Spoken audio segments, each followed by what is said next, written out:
Well, great question. Affordability is obviously top on everyone's mind, and I'm running on affordability. I'm the only candidate in the race with a specific property tax cut pledge.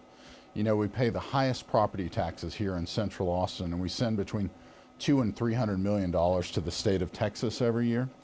I'm the only candidate that's pledged to increase the homestead exemptions for our homeowners.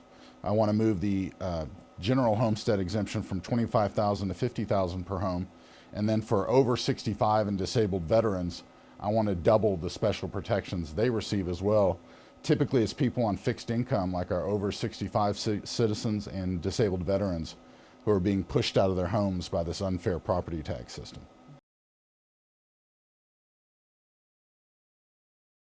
Well, we have a big opportunity right now. A couple years ago, the state moved billions of dollars from the general revenue fund into a transportation specific fund where the money can only be spent on transportation problems. And my plan is to seek a seat on transportation to make sure Austin gets its fair share. I'd like to see I-35 and MOPAC expanded, but I'd also like to see some alternative modes of transportation. For example, since we're the seat of government, I'd like to see the state pay for a light rail system for downtown and the Capitol complex. Let's go ahead and try some alternate modes like bike lanes, light rail, and things like that.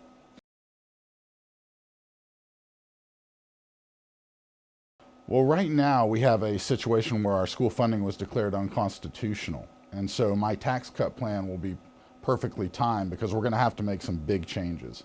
I think it's clear that Robin Hood has failed. Of course, we want children all over the state to receive a quality education. But right now, a small group of taxpayers in Central Austin are asked to bear the full weight of this failed system. So we need to find alternate funding methods. We need to move away from local property taxes. Obviously, that's going to be a big debate. But this seat is about representing Central Austin. And so I'm going to fight to make sure that Central Austin receives a property tax cut, because so many people have come to me and said they're just priced out of their homes by this unfair system, and that's got to change. So if the state pays more for the property, you're looking for the state to pay more of the education formula, so to speak. We're going to have state funding that comes from a wider base than just local property taxes, and part of that is getting commercial property to be more fairly evaluated. For example, a large Austin hotel was just sold for $150 million, but they were only paying taxes on a value of roughly $50 million. So just one commercial property, $100 million, was not being fairly taxed. How many of our homeowners could have stayed in their homes if commercial properties like that were fairly taxed? I don't favor vouchers right now. We've got too much change happening in our public schools anyway. We've got some charter schools that have been started. We need to see how those work. I think vouchers right now would just be a little too radical. If people aren't happy with their current system, let's let them try another school within the public school district that they're in, but I don't favor public money for private vouchers. What would you see your role being? Is because it's probably going to pass the Senate and come over to the House where you would be. What do you see your role in any fight like that? I would fight against that. I'm open to anything that works best for students and parents, but I think before we take that radical step, we need to see how charter schools are going to work, if they're going to work for our students, and we need to let parents have choices, but let's let them try another school within their district that's working better.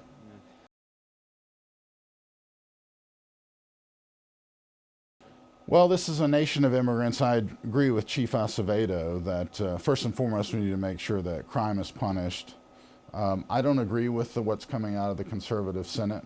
I think we need to give local cities more control. So if there was a bill that tried to tie the hands of our local law enforcement, I'd be against that.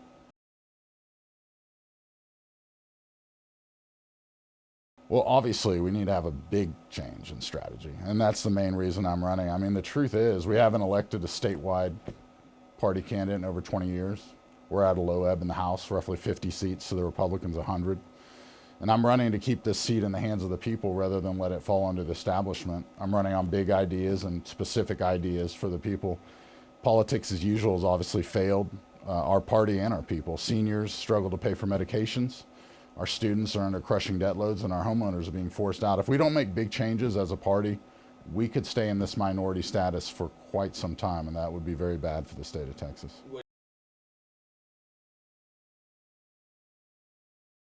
I would like to see big, bold ideas. I would like to see us go directly to the people on specific ideas such as property tax cuts, tuition freeze, decriminalization of marijuana. Let's make the Republicans defend their unpopular policies. But if we're just always playing defense, the Republicans will be in the minority status a long, long time.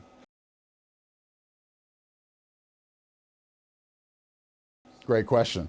Well, I'm the only candidate born in the district. I know the district better than anyone. I'm the people's candidate. We have establishment candidates that are with the same old politics as usual. They're not specific with the voters. They don't tell the voters their ideas.